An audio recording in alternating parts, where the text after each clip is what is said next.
اب تیسری نماز جو ہم پڑھ سکتے ہیں جو نوافل میں ہے جس کی بڑی فضیلت ہے وہ نماز صلاۃ الضحیٰ. اب بہت سے لوگ پریشان ہوں گے اب یہ کون سی نئی نماز صلاۃ الضحیٰ. صلاۃ الضحیٰ ہمارے علاقے میں الگ الگ ناموں سے پہچانی جاتی ہے، جس کو یا تو اشراق کہتے ہیں، یا تو چاشت کہتے ہیں، یا تو اوابین کہتے ہیں. یہ نماز ایک ہی ہے، اس کے نام تین ہیں. نماز کو کہتے ہیں عربی میں صلاۃ الضحیٰ، ظہر نہیں ضحیٰ. ٹھیک، یہ نماز کیا ہے اور کب پڑھی جائے؟ تو اگر صلاۃ الضحیٰ بالکل سورج نکلتے ہی پڑھی جائے، طلوع آفتاب کے فوراً بعد پڑھی جائے، تو اس نماز کو اشراق کہا جاتا ہے. صلاۃ الضحیٰ کو سورج نکلتے ہی اگر پڑھا جائے فوراً، اس کو کہتے ہیں اشراق. تو مسجدوں میں لکھا ہوتا ہے اشراق کا وقت، اور اشراق کا وقت یاد رکھیے فجر کے بعد سے اشراق کے وقت تک کوئی نماز ہو بھی نہیں سکتی، کہ تو وہ 20 منٹ طلوع آفتاب کے ہوتے ہیں. تو 6 بجے اگر طلوع آفتاب ہے تو 6:22 کو اشراق شروع ہوتی ہے، یا 20 منٹ کا آپ کم از کم فرق لے لے ہمارے علاقوں کے اعتبار سے. ٹھیک، تو صلاۃ الضحیٰ کو اگر آپ اول وقت میں پڑھے سب سے تو یہ کہلاتی ہے اشراق. اس کی تعداد رکعتیں یاد رکھیے 2 سے لے کر 8 تک ہے. آپ اس کو مکمل 8 رکعت تک پڑھ سکتے ہیں. یاد رکھیں رسول اللہ نے اس سے زیادہ نہیں پڑھی صلاۃ الضحیٰ. تو اگر آپ فوراً سورج نکلتے ہی پڑھتے 2 رکعت کر کے پڑھی، کم از کم 4 پڑھنا چاہیے، زیادہ زیادہ 8 کہتے ہیں علماء. کوشش کیجیے اگر آپ ایک سلام سے پڑھ رہے ہیں تو پھر 4 رکعت پڑھیے. اگر وہ 4 رکعتیں پڑھنا چاہتے ہیں ایک ساتھ، بہتر ہے کہ آپ 2 کر کے پڑھیں، اس میں زیادہ انشاءاللہ عزیز. یہ بھی بہرحال 4 رکعت میں ہر جن نوافل میں، لیکن سنت یہ ہے رسول اللہ نے عموماً نوافل کو 2 کر کے ہی پڑھا ہے. کوشش کیجیے 2 کر کے پڑھیں. تو 4 رکعت یہ زیادہ 8 پڑھی، تو فوراً سورج نکلتے پڑے تو یہ نماز کہلاتی اشراق. سورج نکلنے کے تھوڑی دیر بعد اگر آپ پڑھے تو اس کو کہتے ہیں چاشت. ٹھیک، اور سورج اتنا اوپر آ جائے کہ زمین گرم ہو جائے، تپش شروع ہو جائے، تو اس وقت جو پڑھی جاتی ہے اس کو کہتے ہیں اوابین. ٹھیک، بہت سے لوگوں کو غلط فہمی ہے کہ چاشت یا جو نماز یا اوابین کے تعلق سے کہ یہ مغرب کے بعد ہوتی ہے. درست نہیں، یہ فجر کے بعد ہی ہے. یاد رکھیں ظہر سے پہلے. اور یہ نماز آپ کو زوال سے پہلے پڑھنا ہے. اشراق کہلائیں گی جب سورج نکلتے پڑھیں گے، بیچ میں کبھی پڑھیں گے تو چاشت، اور سورج جب ایسی بلندی پر آ جائے کہ گرم ہونا شروع ہو جائے زمین، اس کو کہتے ہیں اوابین. جب پڑھ جائے اوابین کہتے ہیں یہ اونٹوں کے بچے ہوتے ہیں جو کیا کرتے ہیں صبح چونکہ رات میں بہت سردی ہوتی ہے، جو ہی سورج نکلتا ہے تو اونٹ کا بچہ کیا کرتا ہے، جب سورج نکلنا شروع ہوتا ہے جا کر ریت پر کھڑا ہو جاتا ہے، اور جب تک کھڑا ہوتا ہے جب تک کہ اس کو اتنی دھوپ نہ ملے کہ اس کے پیر گرم ہونے لگے. جب اس کے پیر گرم ہونے لگتے ہیں تو وہ لوٹ کر اپنی ماں کے پاس بھاگتا ہے. اس کو کہتے ہیں اواب، پلٹنے والا. تو اونٹ کا بچہ پلٹ کر بھاگتا ہے اپنی ماں کے پاس کہ اب بہت گرم ہو گیا. اب ظاہر سی بات ہے ریت کو گرم ہونے اور اونٹ کے بچے کے کھر گرم ہونے کے لیے سورج اونچا ہونا ضروری ہے، اوپر آ جانا ضروری ہے، تبھی تو وہ تپش ہوں گی، جس کو ہمارے علاقے میں ہم کہیں گے 10 بجنا یا 11 بجنا، جب تپش صبح کی ہو جاتی ہے. اس کے بعد تو پھر زوال یاد رکھیے 11:30 ہوگا تو پھر تو زوال، پھر ہو گیا ٹائم ختم. تو آپ اس کو فجر کے بعد سے مطلب طلوع آفتاب سے لے کر زوال کے بیچ میں پڑھ سکتے ہیں. اول وقت میں پڑھی جائے تو اشراق، بیچ میں کبھی پڑھی جائے تو چاشت، اور آخر وقت میں 10:30 11 کے وقت تو یہ ہو جائے گا اوابین. اس کی رکعتیں یاد رکھیے 8 ہے زیادہ سے زیادہ. ٹھیک، آپ 4 کر کے 2 بار پڑھے، یا پھر 2 کر کے آپ جو 4 اور یا 8 تک آپ زیادہ زیادہ پڑھ سکتے. تو یہ رہا تیسری نفل نماز جس کا ہم اہتمام کر سکتے ہیں. اور تینوں ایک میں آگے بہرحال چاشت، اوابین اور جو ہے اشراق. تو ہے دور دور تک اس کو ولی مانتے ہیں، اس لیے میں وضاحت کر رہا ہوں. ایمان والا جیسا حق ہے، تقوی اختیار کرنے والا انسان اور سنت کے مطابق اعمال کرے. تو بہرحال اللہ تعالیٰ فرما رہا ہے جو میرے دوست سے دشمنی کرتا ہے میں اس سے اعلان جنگ. اب اندازہ لگا اللہ کا جو دوست ہوتا ہے اس کو اگر دنیا میں کوئی چھیڑتا ہے یا اس سے دشمنی کوئی کرتا ہے، اللہ تعالیٰ اس کے خلاف اعلان جنگ کر دیتا. کیسے کرتا ہے؟ وہ جس نے دیکھا نتیجے اس کے سمجھ میں آتے ہیں. انبیاؤں کے ساتھ جس نے برا سلوک کیا ان کے نتیجے دیکھ لیجئے، صحابہ کے ساتھ جس نے برا سلوک کیا کیسی کیسی موتیں مرے ان کی زندگی دیکھ لیجئے، سلف صالحین پہ جس نے ظلم کیا ان کی زندگیوں کا مطالعہ کرے، خاص طور سے ان کی موتیں دیکھے، اور اس کے بعد معصوم مسلمانوں پہ جس نے بھی ظلم کیا ان کی زندگی کی حالت دیکھے. آپ کہیں گے واقعی میں اللہ تعالیٰ کیسا بدلہ لیتا ہے. چونکہ اللہ تعالیٰ جب دشمنی لیتا ہے اس کے خلاف تو وہ دشمنی واقع میں نبھاتا بھی ہے. سمجھ رہا بات کو؟ ہر طرف سے اس کو جو ہے چت کر دیتا ہے اس دنیا کی زندگی. تو بہرحال اللہ تعالیٰ فرما رہا ہے جو شخص میرے دوست سے دشمنی کرتا ہے اس کے خلاف میں اعلان جنگ کرتا ہوں. تو ایک بات ہمیشہ ذہن میں رکھنی چاہیے، اللہ کے نیک بندوں کے خلاف کوئی چال نہیں چلنا چاہیے. اس لیے کہ جب ہم اللہ کے نیک بندوں کے خلاف چال چلتے ہیں در حقیقت اللہ ہمارے خلاف اعلان جنگ کر دیتا ہے. ہوتا ہے نا بہت سارے لوگ نیک لوگ خامخواہ تنگ کرتے ہیں زمین کے معاملات میں، اس میں احتیاط کرنا چاہیے. آپ خطرناک زون میں جا رہے ہیں، آپ کو تکلیف ہو سکتی ہے. ٹھیک ہے، آگے آئیے سنیں. اللہ تعالیٰ فرماتا ہے اور میرا بندہ سب سے زیادہ میرا تقرب اس چیز کے ساتھ حاصل کرتا ہے جسے میں نے فرض کیا ہے. اللہ تعالیٰ فرما رہا ہے میرا بندہ سب سے قریب مجھ سے تب ہوتا ہے جب وہ میری فرض کردہ چیزوں کو پورا کرتا ہے۔ اللہ تعالیٰ فرما رہا ہے میرا بندہ میرے سب سے قریب کب آتا ہے؟ جب وہ چیز کرتا ہے جو میں نے اس پر فرض کی ہے۔ تو آپ فرما اللہ تعالیٰ فرما میرا تقرب میرا بندہ سب سے زیادہ حاصل کرتا ہے اس چیز کے ذریعے جو میں نے اس پر فرض کیا ہے، یعنی فرائض کے ساتھ میرا تقرب حاصل کرنا ہی مجھ سے سب سے زیادہ مطلب فرائض کے ذریعے میرا تقرب حاصل کرنا یہ مجھے سب سے زیادہ پسند اللہ اعلان کر رہا ہے۔ آگے آئیے پھر اللہ تعالیٰ فرما رہا ہے حدیث قدسی اور میرا بندہ نوافل کے ذریعے میرا تقرب حاصل کرتا، فرض سے سب سے زیادہ، فرض سے سب سے زیادہ، لیکن نوافل سے بھی کرتا ہے فرض کے بعد، مطلب فرض جو ادا کرتا ہے اس کی نفل قبول ہوتی ہے، بات یاد رکھیں۔ پھر اللہ فرماتا ہے پھر جب اور میرا بندہ نوافل کے ذریعے میرا قرب تقرب حاصل کرتا رہتا ہے یہاں تک کہ میں اس سے محبت کر لیتا ہوں۔ میرا بندہ پہلے تو فرض کرتا ہے، میرا تقرب حاصل کر لیتا ہے، چونکہ فرض سے ہی میں سب سے زیادہ قریب ہوتا ہوں بندوں کی، یہ مجھے سب سے زیادہ محبوب ہے۔ پھر میرا بندہ نفل پڑھتا ہے اور نفل پڑھ کر میرا تقرب حاصل کرتا ہے، اتنا تقرب حاصل کرتا ہے، اتنا تقرب حاصل کرتا ہے کہ میں بھی اس سے محبت کرنا شروع کر دیتا ہوں نوافل کے ذریعے۔ اب آگے سنیے ذرا، تو میں بھی اس سے محبت کر لیتا ہوں۔ پھر جب میں اس سے محبت کر لیتا ہوں، فرض سب زیادہ اللہ کو پسند عمل ہے، سب زیادہ قریب بندہ فرض سے آتا ہے، لیکن فرض سے جو قریب آنے کے بعد بھی جو نفل پڑھے وہ ٹاپ موسٹ چل جاتا ہے۔ بولنے کا مطلب یہ ایک انسان صرف فرض بھی کرے تو اللہ سے قریب ہوتا ہے، لیکن فرض کے بعد جو نفل پڑھے وہ ٹاپ موسٹ لیول تک پہنچ جاتا ہے اللہ کے قریب، اتنا کہ اللہ تعالیٰ اس سے محبت کرنے لگتا ہے۔ اور اللہ فرماتا ہے جب میں اس سے محبت کرنے لگتا ہوں تو میں اس کا کان بن جاتا ہوں جس سے وہ سنتا ہے۔ اس حدیث کو غلط معنی مت دیجیے کہ واقعی میں اللہ اس کے اندر حلول کر جاتا ہے، مطلب وہ وہی باتیں سنتا ہے جو میں چاہتا ہوں کہ وہ سنے، کوئی غلط بات نہیں سنتا۔ اللہ فرماتا ہے میں اس کا کان بن جاتا ہوں جس سے وہ سنتا ہے، اس کی آنکھ بن جاتا ہوں جس سے وہ دیکھتا ہے، اس کی آنکھ بن جاتا ہوں جس سے وہ دیکھتا ہے۔ عثمان ابن عفان رضی اللہ عنہ فرمایا کرتے تھے کہ مومن کی فراست اس کی نظروں سے بچا کرو، اس لیے کہ مومن جو ہوتا ہے نا اس کی آنکھوں سے چیزوں کو پہچان لیتا ہے۔ بہت سارے سلف کے واقعات ہیں، لوگوں کو چہروں کو ان کے حالات دیکھ کر پہچان لیتے تھے کیا پرابلمز ہیں، اس لیے نہیں کہ ان کو غائب کہتا نعوذ باللہ، لیکن اللہ تعالیٰ نے ان کو وہ صلاحیت دے دی تھی۔ ہوتا ہے نا لوگ بولتے رہے ایک ڈاکٹر ہاتھ لگا دے تشخیص کر لیتا ہے، چہرہ دیکھتے انہوں نے پہچان لیا کیا ہوگا، یا سوال کرتے دیکھو جواب وہی آیا جو سوال تھا، حالانکہ اس میں یہ بات نہیں کہی گئی تھی۔ یہ ساری چیزیں ہوتی ہیں، ٹھیک ہے۔ تو یہاں دیکھیے اللہ کے رسول صلی اللہ علیہ وسلم کیا فرما رہے کہ اللہ تعالیٰ فرما رہا ہے میں اس کی آنکھ بن جاتا ہوں جس سے وہ دیکھتا ہے، اس کا ہاتھ بن جاتا ہوں جس کے ذریعے وہ پکڑتا ہے، مطلب وہی دیکھتا ہے جو اللہ چاہتا ہے، وہی سنتا ہے جو اللہ چاہتا ہے، وہی پکڑتا ہے جو اللہ چاہتا ہے۔ مطلب مومن ہر وہ کام نفل کے ذریعے اللہ سے محبت حاصل کر کے اللہ اس کے ریٹرن میں اس کو ہر وہ چیز کرواتا ہے جو اس کا رب اس سے صرف پسند کرتا ہے، اس کے علاوہ نہ کچھ سنتا ہے، نہ کچھ دیکھتا ہے، نہ کچھ پکڑتا ہے۔ تو میں اس کا ہاتھ بن جاتا ہوں جس کے ذریعے وہ پکڑتا ہے، اور اس کا پاؤں بن جاتا ہوں جس کے ذریعے وہ چلتا ہے۔ مطلب مومن چلے گا بھی تو اب سیدھے راستے پر، چونکہ اب وہ غلط راستے پر نہیں جائے گا، چونکہ نفل کے ذریعے وہ اللہ کی محبت حاصل کر چکا ہے۔ اللہ کی محبت جو بندہ حاصل کر لیتا ہے اس کا رب کا فضل اس پہ یہ ہوتا ہے کہ ہر وہ کام کرتا ہے جو اس کا رب چاہتا ہے، اس کے علاوہ وہ کچھ نہیں کرتا۔ یہاں جو ہے اس سے وہ چلتا ہے، ان تمام اعضاء کو اپنی اطاعت میں لگا دیتا ہے، اور اگر وہ مجھ سے سوال کرتا ہے تو میں ضرور بھی ضرور اس کو عطا کرتا ہوں، اگر وہ مجھ سے سوال کرتا ہے تو میں ضرور بھی ضرور اس کو عطا کرتا ہوں، معلوم ضرور بھی ضرور عطا کرتا ہوں اگر وہ مجھ سے سوال کرتا ہے۔ کون سا بندہ؟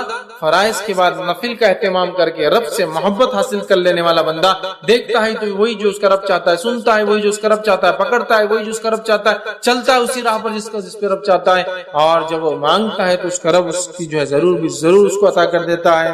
اور اگر وہ میری پناہ طلب کرے تو میں یقیناً اس کو پناہ دے دیتا ہوں، اور اگر وہ میری پناہ طلب کرتا ہے، دعا میں خاص دعا یاد رکھیں، پناہ مانگنا مصیبت کے وقت، اگر وہ میری پناہ مانگتا ہے تو میں اسے پناہ دے دیتا ہوں۔ سبحان اللہ، کتنے بڑے بڑے فضائل ہے نفل کو ادا کرنے، کتنے بڑے بڑے فضائل، اندازہ لگا ہے نا۔ اللہ کو سب سے زیادہ محبوب عمل لیکن کون سا ہے؟ فرض ہے، یاد رکھیں، فرض نماز، مال میں فرض عبادت زکات ہے نا، اس کے بعد اللہ تعالیٰ نے رمضان کے ایک مہینے کے روزے، اس کے بعد حج، سب سے زیادہ محبوب عمل۔ اس کے بعد یہ کرنے کے بعد بندہ نفل کے اندر دوڑتا ہے، آگے بڑھتا ہے، فرض نماز کے بعد نفل نماز، فرض زکات کے بعد نفلی زکات، فرض روزوں کے بعد نفلی روزے، فرض حج کے بعد نفلی عمرے، نفلی حج بولتے ہیں اس کو حج صغیر، چھوٹا حج، وہ کرتا ہے تو اللہ سے اتنا قریب ہوتا ہے کہ اللہ محبت کرنے لگتا ہے. جب اللہ محبت کرنے لگتا ہے تو وہ جو دیکھتا ہے، وہ جو اس کا رب چاہتا ہے وہی سنتا ہے جو اس کا رب چاہتا ہے، وہی اس کے ہاتھ پکڑتے اس کا رب چاہتا ہے، اسی راہ پر چلتا ہے، قدم چلتے ہیں جو اس کا رب چاہتا ہے. اور پھر جب اپنے رب سے مانگتا ہے اس کا رب اس کو پورا، اس کی دعاؤں کو پورا کرتا ہے. اور جب وہ پناہ طلب کرتا ہے تو اللہ تعالیٰ اس کو پناہ عطا کر دیتا ہے. میں سمجھتا ہوں بہت بڑے بڑے فضائل، بخاری کی روایت تھی. ہمیں پتہ چلے اس کے اندر کہ نفلی نماز کے ادا کرنے سے جو ہوتے ہیں، جس میں سب سے اہم چیز جو پتہ چلی وہ یہ ہے کہ بندہ اللہ سے قریب، اتنا قریب کہ ہر چیز جو اس کا رب چاہتا ہے وہی وہ کرتا ہے، اس سے ہٹ کر نہ کوئی چیز سنتا ہے، نہ دیکھتا ہے، نہ پکڑتا ہے، نہ اس راہ پر چلتا ہے. ہم میں ہر شخص چاہتا ہے ہم نیک بنے، اور پتہ نہیں لوگوں نے ولایت حاصل کرنے کی کون کون سے ذریعے بنا لی. اور یہ اللہ کے ولی ہے، کیونکہ شروع میں اللہ نے کیا کہہ دیا کہ اللہ کے رسول فرماتے ہیں، اللہ تعالیٰ فرماتا جو شخص میرے دوست سے دشمنی کرتا ہے میں اس سے اعلان جنگ کرتا ہوں. اور پھر آگے اس کی بات صفت دوست کون ہے، فرائض کے ذریعے نزدیک پہنچتا ہے، نفل کر کے اللہ کا قرب اور محبت حاصل کر لیتا ہے، پھر نفل حاصل کر کے پھر وہ جو مانگتا اللہ پوری کر دیتا ہے، جب پناہ مانگتا اللہ پناہ دے دیتا ہے. ہم سب چاہتے ہیں نیک بنے، ہم سب چاہتے ہیں اللہ ہماری دعاؤں کو قبول کرے، ہم سب چاہتے ہیں کہ جب ہم اللہ سے جو مانگے اللہ دے دے. ہمیں بھی پھر اللہ تعالیٰ کو پہلے راضی کرنا. ارے دنیا کے اندر تو پتہ نہیں کتنی چاپلوسیاں لوگوں کو کرنا پڑتی چھوٹے چھوٹے کام نکالنے کے لیے. ہاں کتنی چاپلوسیاں کرنا پڑتی. اللہ تعالیٰ آپ سے چاپلوسی نہیں چاہتا، اخلاص چاہتا ہے. اخلاص، چاپلوسی میں کیا ہوتا ہے؟ اخلاص نہیں ہوتا. اخلاص چاہتا ہے، اخلاص کے ساتھ فرض عبادت اور نفل میں اضافہ کرو، اللہ تعالیٰ ہم کو دے گا. بہت سے لوگ بولتے ہیں ارے یہ کیا بات ہوئی، کیا بات اللہ تعالیٰ دے گا تو اس کا مطلب یہ کہ ہم کو کوشش نہ کریں. کوشش کرنا ہے، لیکن تم لاکھ کوشش کرنے کے بعد بھی حاصل نہیں کر پاتے ہو نا چیزوں کو. لیکن جب اللہ کو ہم راضی کر لیں گے نا، تھوڑی کوششیں بڑے بڑے کام نکال دیں، تھوڑی کوششیں بڑے بڑے کام نکال دیں. اور اس کے بعد بھی اگر کوئی تکلیف آئے تو پھر وہ اللہ کی طرف سے آزمائش ہے. صبر کے ساتھ، استقامت کے ساتھ ڈٹ کر مقابلہ کیجیے، دنیا اور آخرت میں اس سے درجات بلند ہوں گے اور اجر ملے. سمجھ رہے بات؟ یہ بات کو سمجھنے کی ضرورت ہے، یہ بات کو سمجھنے کی ضرورت ہے. تو اللہ سے قریب ہونا ہے.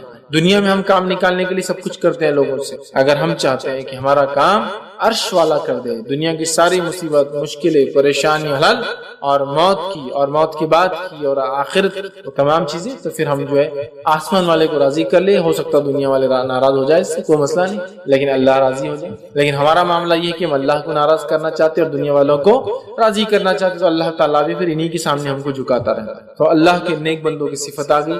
فرائض کا اہتمام کیجیے، فرائض کے اہتمام نفل میں اضافہ کیجیے. دیکھیے اللہ تعالیٰ کہ ہم دوست بن جاتے ہیں. ٹھیک ہے، تو اس کی ہم کوشش کریں کہ نوافل کو ہم زیادہ زیادہ کریں. نفل نماز کی فضیلت اس لیے کہ عبادات اللہ رب العزت نے مختلف ہمیں دیے ہیں، اور یہ عبادت ظاہر سی بات ہے یہ ہمارے انسان کے نفع کے لیے ہوتی ہے. اور عبادتوں کے کرنے سے اللہ رب العزت خوش ہوتا ہے کہ اس کے بندے کو جو اللہ رب العزت نے کرنے کا حکم دیا ہے جس کو وہ پسند کرتا ہے. ظاہر سی بات اللہ تعالیٰ نے ہمیں وہی کام کرنے کا حکم دیا جس کو وہ پسند کرتا ہے، اور انہی کاموں سے روکا ہے جس کو ناپسند کرتا ہے. تو لہٰذا بندہ جب وہ کام کرتا ہے جو اس کا رب اس کے لیے پسند کرتا ہے تو اس کا رب اس کے بدلے میں اس کو بہت سارے فائدے دیتا ہے.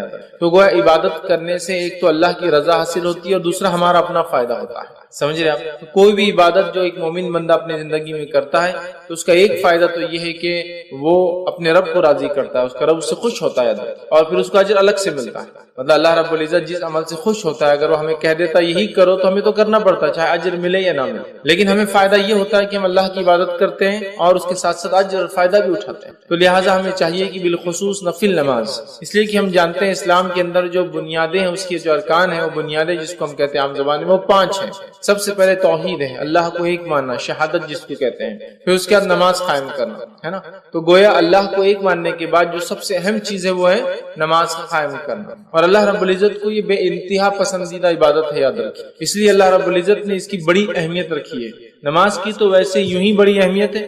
ہم سب جانتے ہیں کہ سارے اسلام کے ارکان یا احکام جو ہیں ان کا تعلق کہیں نہ کہیں چاند سے ہے. مطلب یہ کہ زکوٰۃ دینا ہے تو 1 سال گزر جائے، مطلب چاند 1 سال ہو جائے، 355 دن گزر جائے. اسی طرح حج کرنا ہے تو ایام جو دن کا ہم اعتبار مہینے کاؤنٹ کرتے وہ بھی چاند سے ہوتے ہیں. اسی طرح ہم دیکھیں تو عبادتوں کا تعلق جو ہے چاند سے ہوتا ہے، لیکن نماز ایک ایسی مخصوص عبادت ہے، اس کی فضیلت ہے کہ اس کا تعلق سورج سے ہے۔ معنی یہ کہ جب سورج نکلتا ہے اس سے پہلے ایک نماز پڑھنا ہے، سورج جب بیچ سے ہٹ جاتا ہے تو ایک نماز پڑھنا ہے، ڈوبنے سے کچھ وقت پہلے ایک نماز پڑھنا ہے، ڈوبنے کے بعد ایک پڑھنا ہے، ڈوبنے کے بعد کچھ دیر بعد ایک اور پڑھنا ہے، مطلب اس کا تعلق سورج سے ہے نا۔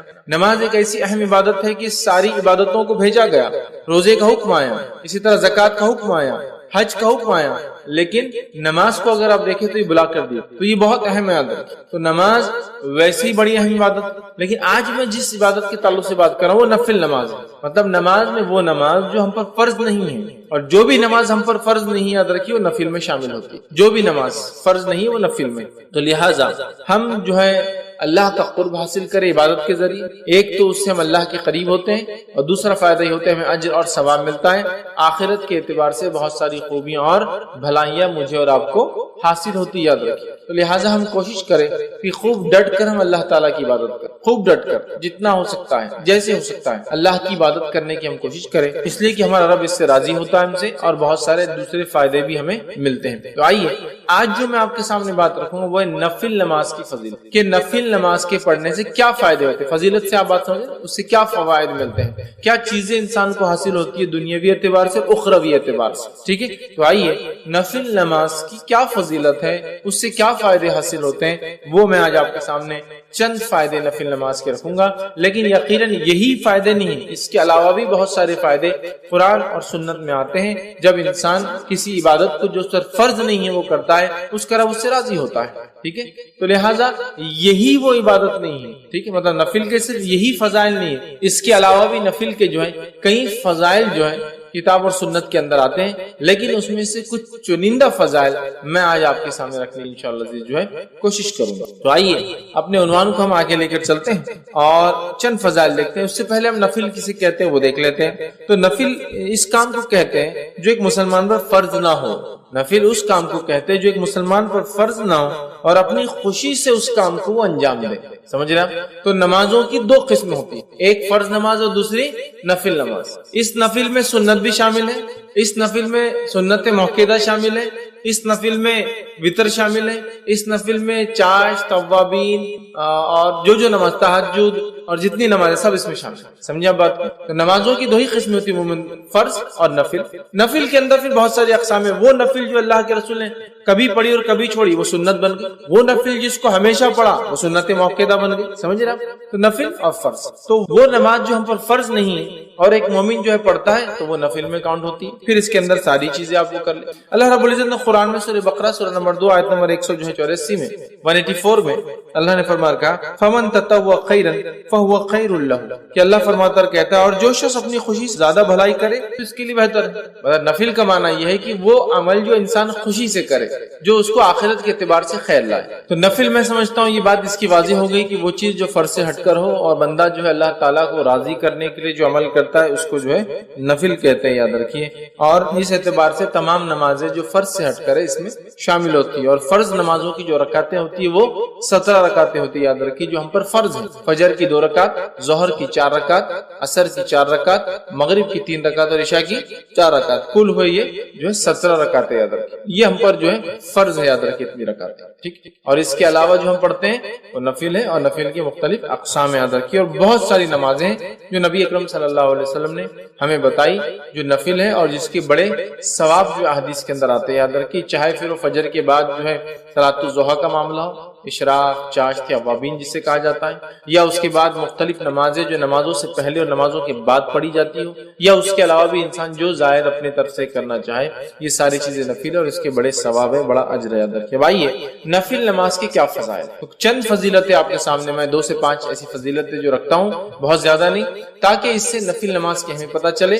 اور الحمدللہ ایک موسم ہم پر آنے والا ہے، اب یہ ہم لیکچر لے رہے ہیں، یہ رمضان سے پہلے کا وقت ہے، رمضان ہمارے قریب ہے۔ اب اگر اس بات کو ہم سمجھ کے نفل نمازوں کی اضافہ یا زیادتی رمضان کے ماہ میں کرتے ہیں تو یوں ہی یہ ماہ جو ہے بہت خیر اور بہت برکت والا ہے، پھر اس کے اندر قدر و منزلت والی ایک رات بھی آتی ہے۔ تو اگر نفل کا اضافہ ہم کریں نمازوں میں تو ایک تو رمضان کا مہینہ، پھر قدر کی رات، اور چونکہ قدر تو تلاش کرنا ہے 5 راتوں میں سے ایک رات ہے، تو ان راتوں میں اگر ہم یہ عبادت کریں تو یہ بڑی افضل عبادت ہے، یاد رکھیں۔ لیکن یہ صرف رمضان کی حد تک نہیں ہے، چونکہ رمضان سامنے ہے اس لیے میں اس کا ذکر کر رہا ہوں۔ یہ تو رمضان اور غیر رمضان ہر ماہ میں، ہر مہینے میں، ہر گھڑی میں کی جا سکتی ہے، ٹھیک ہے، سوا ان گھڑیوں کو چھوڑ کر جس کے تعلق سے ممانعت ہے، باقی ہر وقت میں نماز پڑھی جا سکتی ہے، یاد رکھیں۔ تو آئیے نفل نماز کی کیا فضائل ہے وہ ہم دیکھتے ہیں۔ سب سے پہلے تو یہ بات طے ہے کہ نماز توحید کے بعد سب سے اہم ارکان ہے یا رکن ہے اسلام کا، یاد رکھیں، یہ سب سے اہم چیز ہے۔ اور اس بات کا پتہ اس حدیث سے بھی پتہ چلتا ہے، اور یہ ایک فضیلت بھی ہے اس کی۔ فضیلت یہ ہے کہ فرض نماز اگر مکمل نہ ہو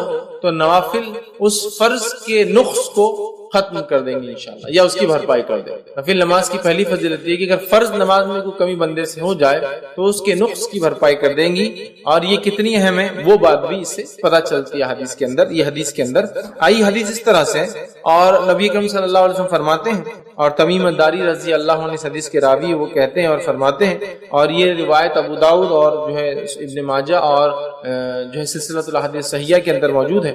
آپ صلی اللہ علیہ وسلم فرماتے ہیں روز قیامت بندے سے جس چیز کا سب سے پہلے حساب لیا جائے گا وہ اس کی نماز ہے۔ روز قیامت بندے سے سب سے پہلے جس چیز کا حساب لیا جائے گا وہ اس کی نماز ہے۔ تو اس سے میں سمجھتا ہوں حدیث میں فضیلت کے ساتھ ساتھ نماز کی اہمیت بھی شامل ہے کہ سب سے پہلے حساب روز قیامت جو مجھے اور آپ کو اللہ تعالیٰ کے سامنے دینا ہے وہ حساب کس چیز کا ہوگا؟ صلاح، نماز کا ہونے والا ہے۔ تو نبی اکرم صلی اللہ علیہ وسلم فرما رہے روز قیامت بندے سے جس چیز کا سب سے پہلے حساب لیا جائے گا وہ اس کی نماز ہوگی، اگر اس نے اسے مکمل کیا ہوگا تو اس کے لیے مکمل لکھ دی جائیں گی، اگر کمپلیٹلی اس نے ادا کیا ہوگا وہ لکھ دی جائیں گی۔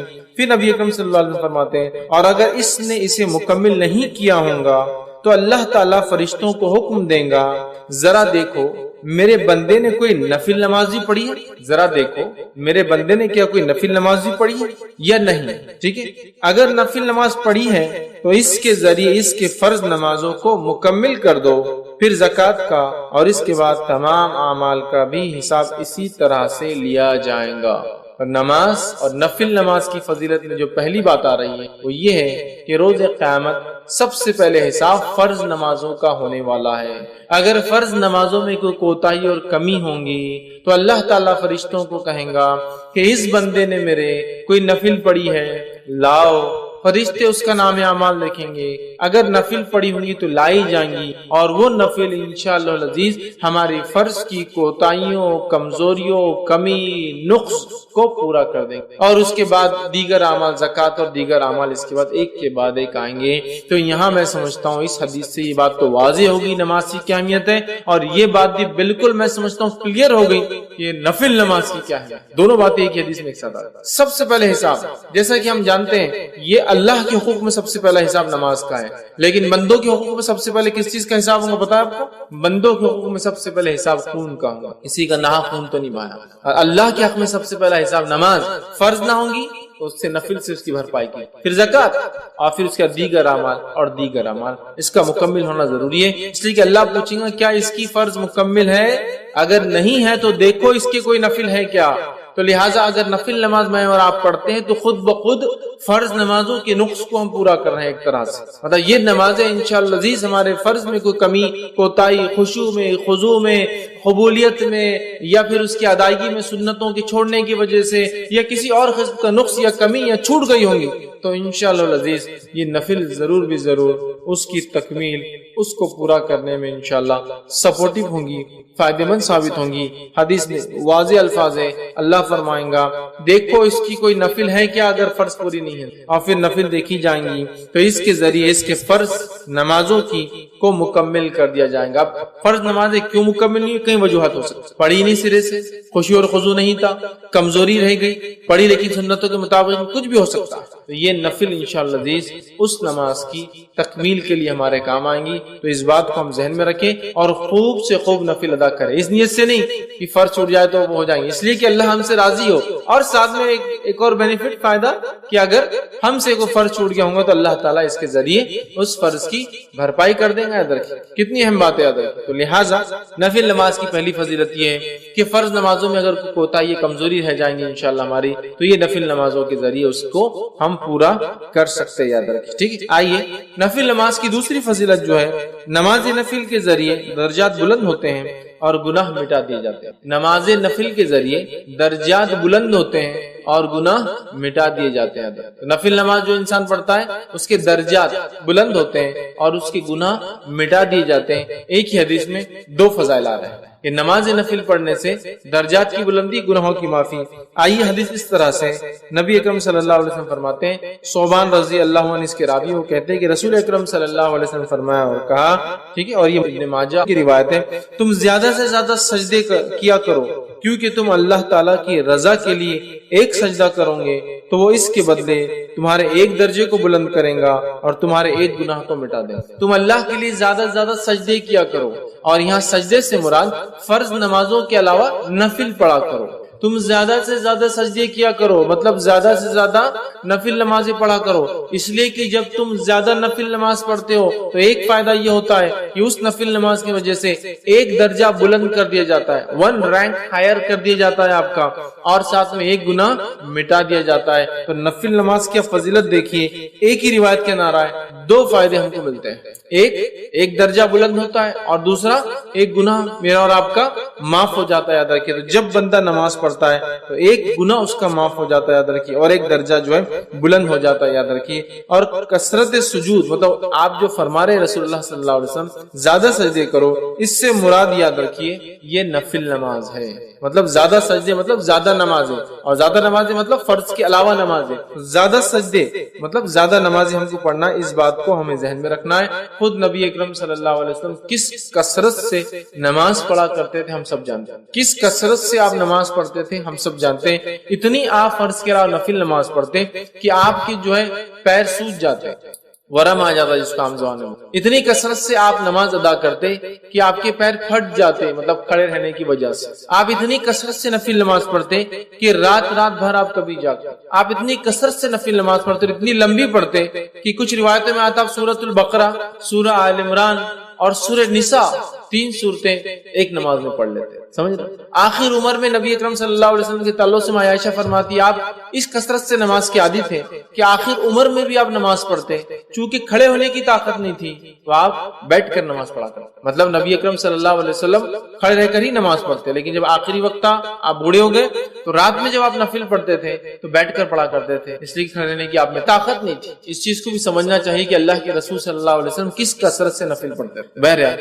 یہاں فرما رہے ہیں نفل نماز پڑھنے کا پہلا فائدہ یہ کہ ہمارا ایک درجہ بلند ہو جاتا، اور دوسرا فائدہ یہ کہ ایک گناہ ہمارا مٹا دیا تھا. مطلب ڈبل بینیفٹ، ایک تو درجہ بلند ہو رہا اور ایک جو درجہ نیچے لے جانے کی چیزیں گناہ وہ بھی معاف ہو رہا ہے نا. تو ایک طرح دیکھا تو ڈبل درجے بلند ہو رہے ہیں. ایک تو آلریڈی درجہ بلند، پھر گناہ معاف ہونے سے بھی ظاہر سی بات ہے آدمی کا درجہ بلند ہوتا ہے. 2 فائدے ہو جا رہے دیکھیے ایک عمل کرنے سے. تو ہمیں چاہیے ہم کثرت سے نفل نمازوں میں اضافہ کریں، جب ہو سکتا ہے پڑھے. بہت ساری نفل تو بالکل طے ہے، پتہ ہے، نبی اکرم صلی اللہ علیہ وسلم پابندی سے اس کو کیا ہے، جیسا کہ تہجد کی نماز کا پڑھنا ہے نا. اس کے علاوہ رات میں نمازیں آپ پڑھا کرتے، بلکہ ایک راوی کہتے ہیں جب رات میں دیکھو نبی اکرم صلی اللہ علیہ وسلم کو نماز پڑھتے ہوئے دیکھا گیا، عشاء کے بعد، رات کے بیچ میں اور فجر سے پہلے. مطلب ساری رات نبی اکرم صلی اللہ علیہ وسلم نماز الگ الگ وقتوں میں آپ پڑھتے رہے. کچھ محدثین لکھتے ہیں اس کا معنی ہے کہ اللہ کے رسول صلی اللہ علیہ وسلم تہجد ایک وقت میں نہیں پڑھتے تھے، مختلف اوقات میں رات کے پڑھتے تھے. سمجھ رہا؟ ہر وقت دیکھا گیا آپ کو نماز پڑھتے. ہم بھی کوشش کریں نماز پڑھیں، اس سے ہمارے انشاءاللہ درجے بلند ہوں گے اور گناہ ہمارے معاف ہوں گے. تیسری چیز نفل نماز کی جو فضیلت اور فائدہ وہ یہ ہے کہ کثرت نفل نبی اکرم صلی اللہ علیہ وسلم کے ساتھ جنت میں داخل ہونے کی وجہ بنے گا. سبحان اللہ. کثرت نفل نماز کو زیادہ پڑھنا نبی اکرم صلی اللہ علیہ وسلم کے ساتھ جنت میں داخل ہونے کا سبب یا وجہ بنے گا. کتنی بڑی بات ہے. آئیے حدیث اس طرح سے ربیع بن کعب اسلمی رضی اللہ عنہ فرماتے اور کہتے ہیں، یہ صحیح مسلم کی روایت ہے، آپ نے فرمایا اور کہا کہ ایک مرتبہ وہ رسول اکرم صلی اللہ علیہ وسلم کے ساتھ خدمت میں تھے رات میں، اور نبی اکرم صلی اللہ علیہ وسلم جب رات میں اٹھے تو اس رات آپ نے وضو کا انتظام کیا رسول اللہ صلی اللہ علیہ وسلم کے، اور جو چیزیں اللہ کے رسول صلی اللہ علیہ وسلم کو لگتی تھی وہ ساری چیزوں کا انتظام کیا۔ تب نبی اکرم صلی اللہ علیہ وسلم نے ان سے ایک سوال کیا، اور سوال کر کے یہ کہا اور فرمایا اللہ کے رسول نے کہ سوال کرو۔ میں نے کہا مطلب آپ صلی اللہ علیہ وسلم سے کہا سوال کرو مجھ سے۔ وہ رات میں اٹھتے تھے، نبی اکرم صلی اللہ علیہ وسلم کی خدمت کرتے تھے۔ ایک رات جب انہوں نے پانی وضو کا تیار کیا، نبی اکرم صلی اللہ علیہ وسلم کی ضرورت کی چیزیں تیار کی، تب نبی اکرم صلی اللہ علیہ وسلم نے ان سے کہا سوال کرو، سوال کرو مجھ سے، مانگو مجھ سے کیا چاہتے ہو تاکہ میں تمہارے لیے دعا کروں۔ تو انہوں نے کہا اور کہا کہ میں آپ صلی اللہ علیہ وسلم سے اس بات کا سوال کرتا ہوں میں جنت میں آپ کے ساتھ داخل۔ تو میرا سوال آپ سے یہ جو آپ مجھے سوال کرو، میرا سوال یہ ہے کہ میں چاہتا ہوں کہ آپ اللہ سے دعا کریں کہ میں جنت میں آپ کے ساتھ داخل۔ آپ صلی اللہ علیہ وسلم نے فرمایا کوئی اور سوال؟ تو انہوں نے کہا بس یہی میرا ایک سوال ہے، یہی آپ دعا کر دیجیے اللہ سے۔ آپ صلی اللہ علیہ وسلم نے فرمایا تم کثرت سے سجود کے ذریعے اپنی نفس پر میری مدد کرو، مطلب اگر تم چاہتے ہو کہ تمہاری یہ دعا قبول ہو تو تم کثرت سے سجود، کثرت سے نفل نماز پڑھو، تو انشاءاللہ عزیز میں تمہارے لیے پھر یہ دعا کروں گا، یا یہ نماز تمہارے لیے انشاءاللہ وسیلہ بن جائیں گی میری دعا کے ساتھ کہ تم جنت میں میرے ساتھ جاؤ۔ تو نبی اکرم صلی اللہ علیہ وسلم کے ساتھ جنت میں جانے کا وسیلہ اور طریقہ وہ یہ ہے کہ ہم کثرت سے سجدے کریں، اور کثرت سجود سے یہاں مراد نفل نماز میں اضافہ ہے، سمجھ رہا؟ کثرت سجود سے مراد نہیں کہ آپ الگ سے سجدے کریں نماز کے، نماز سے الگ بھی سجدے ہوتے ہیں، سجدہ تلاوت ہوتا ہے، سجدہ شکر ہوتا ہے، لیکن اس کے علاوہ کوئی سجدہ نہیں نماز سے ہٹتا، ٹھیک ہے؟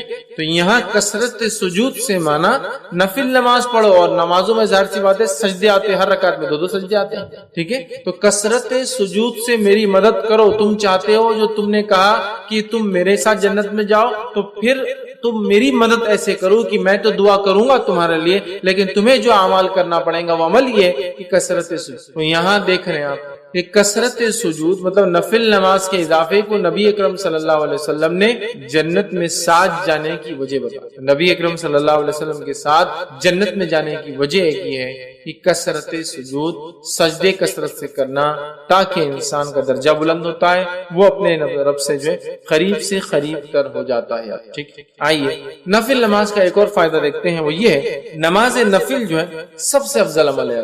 اعمال میں اگر دیکھیں نماز نفل سب سے افضل ہے، اور یہ بات ہم سب جانتے ہیں، نفل اعمال میں سب سے افضل عمل تہجد کا پڑھنا ہے، اور وہ بھی ایک نفل ہے۔ رات کی نماز فرض نماز سے ہٹ کر جو بھی ہے سب نفل میں داخل، سمجھ رہے ہیں بات کو؟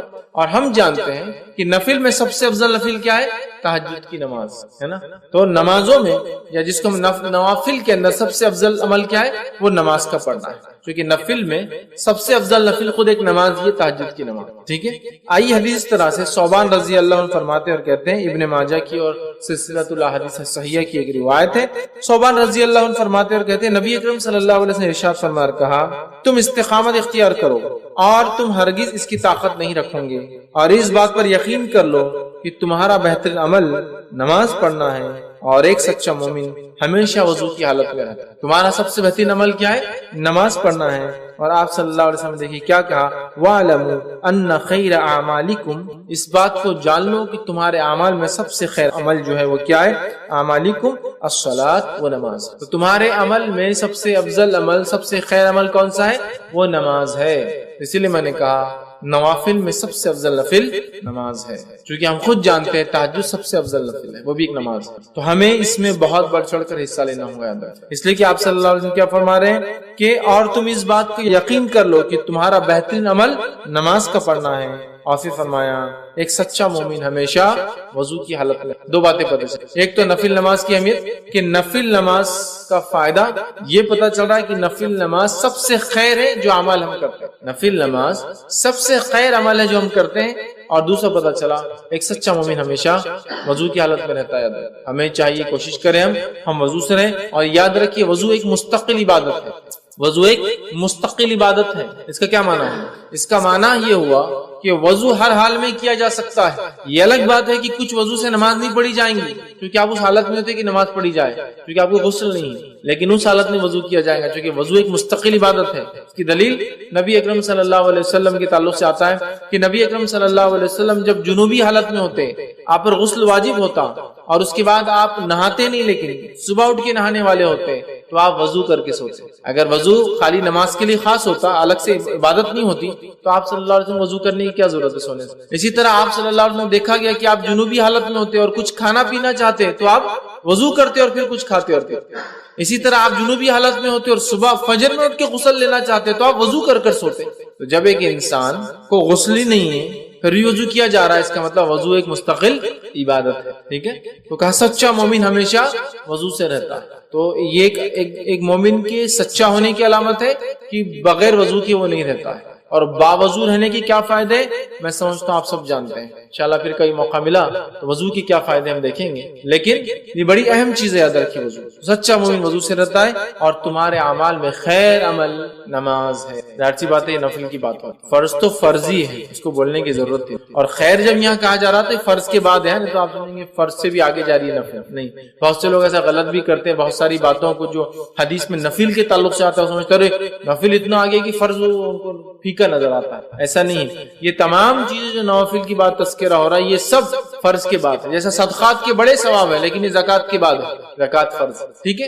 عمرے کے بڑے فائدے لیکن حج کے بعد ہے. سمجھ رہے آپ؟ تو یہ فرائض کے بعد. نوافل کے بڑے فائدے نماز پڑھنے کے لیکن فرض کے بعد. نہیں تو کوئی پتہ چلا فرض ہی نہیں پڑھا اور نوافل پورے ادا کرا چکے، اس کو فضیلتیں پتہ چل رہی، قبول نہیں ہوں گی جب تک فرض نہیں ہوتی. اسی طرح نفل کا گھر میں پڑھنا گھر میں برکت لانے کا باعث ہے. بہت سارے لوگ بولتے ہیں تنگ دستی ہے، پریشانی ہے نا، برے حال ہے، برکت نہیں ہے، برکت چھن گئی، وقت کی برکت، کھانے کی برکت، اولاد کی برکت، ہر چیز کی برکت چھن گئی ہے. یہ چیز کی گارنٹی، یہ چیز کی گواہی تو ہم سب دیں گے. آج برکتیں چھن گئی، بہت ساری برکت یاد رکھو. ہمیں کیا کرنا ہے؟ اس بات کو سمجھنا ہے کہ نفل نماز گھر میں برکت لانے کا ایک ذریعہ ہے. آئیے حدیث کی اس طرح سے کہ نبی اکرم صلی اللہ علیہ وسلم فرماتے ہیں، صحیح مسلم کی روایت ہے اور جابر رضی اللہ عنہ حدیث کے راوی فرماتے ہیں اور کہتے ہیں تم میں سے، آپ صلی اللہ علیہ وسلم فرمایا، وہ کہتے ہیں آپ نے فرمایا تم میں سے کوئی شخص جب مسجد میں نماز پڑھے تو اپنی نماز کا کچھ حصہ اپنے گھر کے لیے بھی رکھے، کیونکہ گھر میں کچھ نماز ادا کرنے سے اللہ تعالیٰ گھر میں خیر و بھلائی کو لاتا ہے، خیر کو لاتا ہے، برکت کو لاتا ہے. آپ سن کیا فرما رہے ہیں؟ تم میں سے ہر شخص پوری نماز یہاں نہ پڑھ لے، کچھ نماز کو باقی رکھے. اور کہاں جا کے پڑھے؟ گھر جا کے پڑھے. یہ کس کو کہا جا رہا ہے؟ مردوں کو. عورتیں تو گھر میں نماز عورتیں گھر میں ہی پڑھتی عموماً، لیکن مردوں سے کہا جا رہا ہے تم میں سے کوئی شخص پوری نماز یہاں نہ پڑھے. اور اگر کوئی عورت ہمیشہ مسجد جا کے نماز پڑھتی ہے تو اس کے لیے بھی بات ہو جائیں گی. بہت سارے علاقوں ملکوں میں مسجد میں بالکل نظم ہوتا ہے، اس کے لیے بات ہوگی کہ پوری نماز سے مراد فرض نماز کے علاوہ جو نمازیں پڑھتے ہو ان نمازوں کو پورا مسجد میں نہ پڑھا کرو، کچھ باقی رہنے دیا کرو. اور کہاں پڑھو؟ جا کر گھر جا کر پڑھا کرو. اور فرمایا اس لیے کہ گھر میں یہ خیر اور بھلائی لانے کا سبب بنتی ہے یہ نماز. تو گھر میں خیر اور بھلائی آتی ہے. اب ان لوگوں کے گھر کا کیا لوں جو فرض پڑھتے ہیں، تو نفل تو بات کی بات ہوئی نا. بہت سارے لوگ بتاتے ہیں خیر اور برکت سے وہ محروم ہو چکے ہیں، اس لیے ہم خیر و برکت سے محروم ہو چکے ہیں کہ نماز جیسے افضل عمل کو ہم بالکل دھڑلے سے جو ہے چھوڑ رہے ہیں. نفل تو وہ پڑھیں گا نا جو فرض پڑھتا ہے.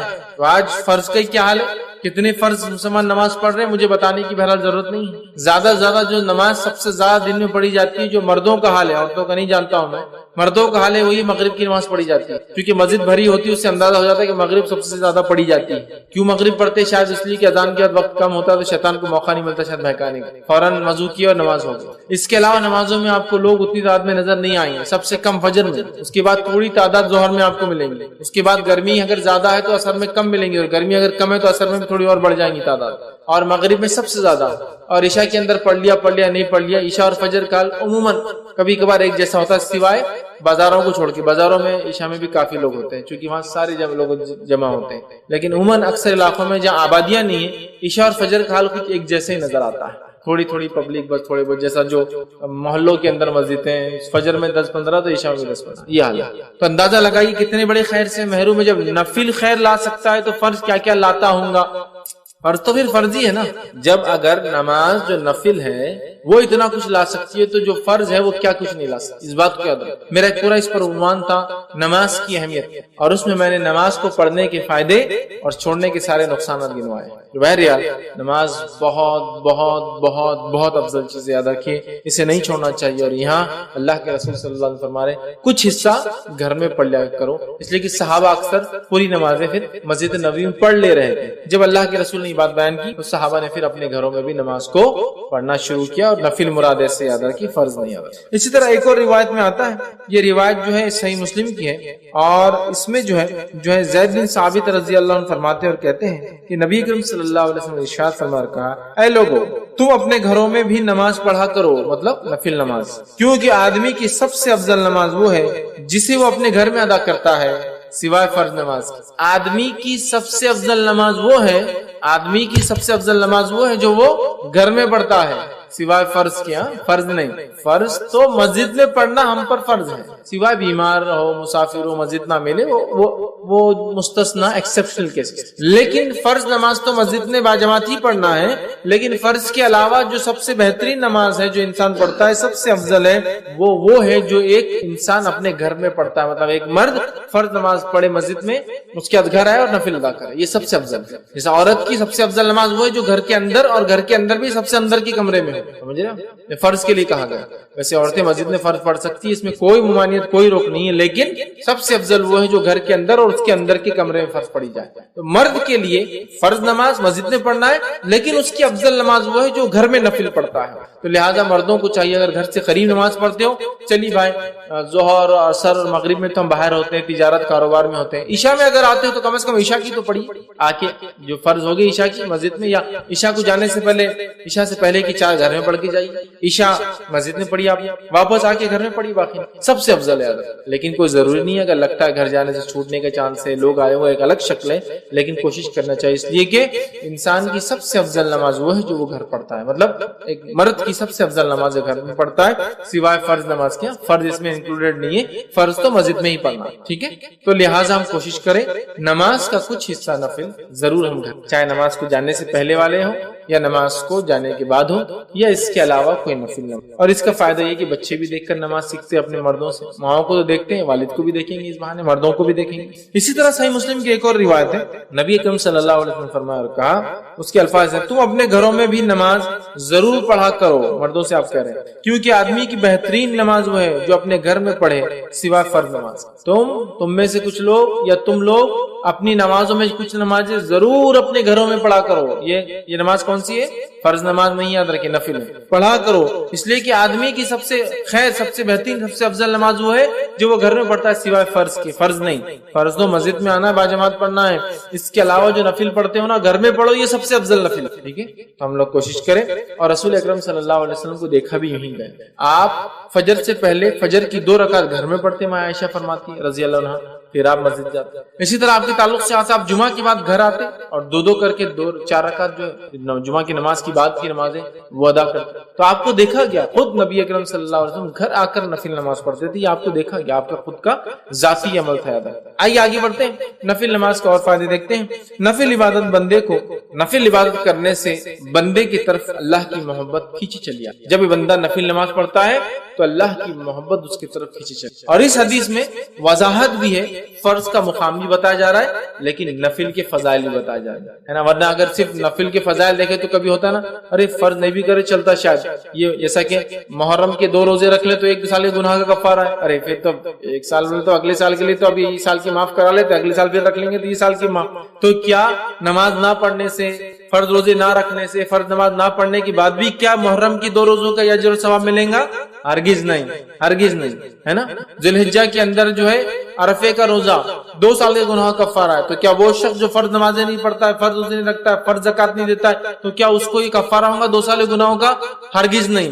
یہ بات میں کیوں کہہ رہا، بہت سارے لوگ نوافل کے فضائل دیکھ کر اتنے خوش ہو جاتے ہیں کہ فرض چھوڑ دیتے ہیں۔ یہ حدیث میں دونوں باتیں ایک ساتھ آ رہی ہیں، آپ غور سے سنیے نفل کی اہمیت، غور سے سنیے۔ نبی اکرم صلی اللہ علیہ وسلم فرماتے ہیں، اور بخاری کی روایت، اللہ تعالیٰ فرماتا ہے، حدیث قدسی، اللہ تعالیٰ فرماتا ہے، جو شخص میرے دوست سے دشمنی کرتا ہے میں اس کے خلاف اعلان جنگ کر دیتا ہوں۔ کیا فرمایا اللہ تعالیٰ؟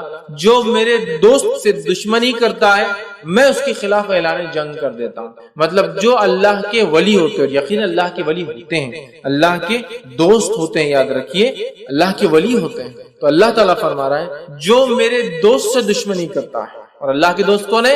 جو تقوی اختیار کرتے ہیں. ایمان والے ہونا پہلی شرط، وہ تقوی اختیار کرتے ہیں اور ہر کام سنت کے مطابق. ٹھیک ہے، تو بہرحال ورنہ میں اس لیے کہہ رہا ہوں اللہ کے دوست، ورنہ ہمارے پاس جو سنت کی مخالفت کرتا ہے، نماز کبھی نہیں پڑھتا ہے، تقوی تو ہے ہی دور دور تک، اس کو ولی مانتے ہیں. اس لیے میں وضاحت کر رہا ہوں. ایمان والا جیسا حق ہے، تقوی اختیار کرنے والا انسان اور سنت کے مطابق اعمال کرتا ہے. تو بہرحال اللہ تعالیٰ فرما رہا ہے جو میرے دوست سے دشمنی کرتا ہے میں اس سے اعلان جنگ. اب اندازہ لگا، اللہ کا جو دوست ہوتا ہے اس کو اگر دنیا میں کوئی چھیڑتا ہے یا اس سے دشمنی کوئی کرتا ہے، اللہ تعالیٰ اس کے خلاف اعلان جنگ کر دے. کیسے کرتا ہے؟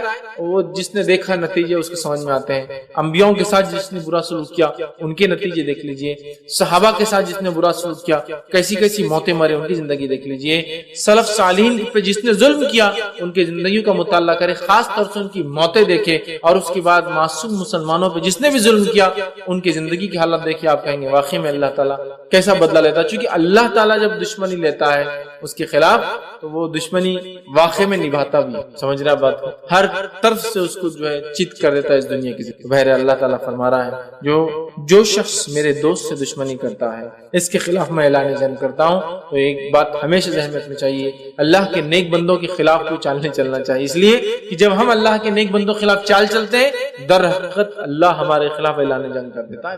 ہوتا ہے نا بہت سارے لوگ نیک لوگ خامخواہ تنگ کرتے ہیں زمین کے معاملات میں، اس میں خامخواہ احتیاط کرنا چاہیے. آپ خطرناک زون میں جا رہے ہیں، آپ کو تکلیف ہو سکتی ہے. ٹھیک ہے، آگے آئیے سنیں. اللہ تعالیٰ فرماتا ہے اور میرا بندہ سب سے زیادہ میرا تقرب اس چیز کے ساتھ حاصل کرتا ہے جسے میں نے فرض کیا ہے. اللہ تعالیٰ فرما رہا ہے میرا بندہ سب سے قریب مجھ سے تب ہوتا ہے جب وہ میری فرض کردہ چیزوں کو پورا کر. اللہ تعالیٰ فرما رہا ہے میرا بندہ میرے سب سے قریب کب آتا ہے؟ جب وہ چیز کرتا ہے جو میں نے اس پر فرض کی ہے. تو آپ فرما اللہ تعالیٰ فرما میرا تقرب میرا بندہ سب سے زیادہ حاصل کرتا ہے اس چیز کے ذریعے جو میں نے اس پر فرض کیا ہے، یعنی فرائض کے ساتھ میرا تقرب حاصل کرنا ہی مجھ سے سب سے زیادہ میں، مطلب فرائض کے ذریعے میرا تقرب حاصل کرنا یہ مجھے سب سے زیادہ پسند اللہ اعلان کرنا. آگے آئیے پھر اللہ تعالیٰ فرما رہا ہے حدیث قدسی ہے اور میرا بندہ نوافل کے ذریعے میرا تقرب حاصل کرتا، فرض سے سب سے زیادہ،